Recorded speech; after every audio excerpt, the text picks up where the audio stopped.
ఆగండి. మీకు ఒక మంచి స్టోరీ చెప్తా. అదైతే నీరు చెప్పిన నీతి అనమాట. రాతిపురం అనే గ్రామంలో కొండపైన 2 ఊర్లు ఉన్నాయి. వారు నీటి కోసం నిత్యం ఎన్నో కష్టాలు పడేవారు. పక్క కొండపై ఉన్న ఊట నుండి నీటిని తెచ్చుకోవడానికి తీవ్రంగా శ్రమించేవాళ్ళు. ఈ సమస్యకు శాశ్వత పరిష్కారం కోసం ఒకరోజు 2 ఊర్ల వారు మీటింగ్ పెట్టుకున్నారు. పక్క కొండపై నుంచి పైపు ఏర్పాటు చేసుకుంటే ఈ సమస్యకు పరిష్కారం అవుతుందని ఒక ఊరు వారు చెప్పగా, రెండో ఊరు వారేమో దాన్ని వ్యతిరేకించారు. పైపు వేయడం చాలా కష్టమైన పని, పైగా చాలా సమయం, డబ్బు, శ్రమ వృధా అవుతుందని అంగీకరించలేదు. అందుకు తాము సహాయం చెయ్యమని రెండో ఊరు వాళ్ళు చెప్పారు. కానీ మొదటి ఊర్లో వాళ్ళు పైపు వేయడం మొదలుపెట్టారు.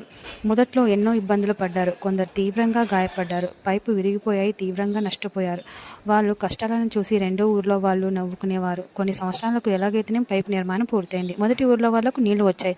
రెండో ఊర్లో వాళ్ళు కష్టపడుతూనే నీళ్లు తెచ్చుకుంటున్నారు. వారిని చూసి మొదటి ఊర్లో వాళ్ళు రెండో ఊర్లో వారికి కూడా తమ నీటిని ఇచ్చారు. నీతి అయితే కష్టాన్ని చూసి భయపడితే ఎప్పటికీ సుఖం దక్కదు. Please subscribe.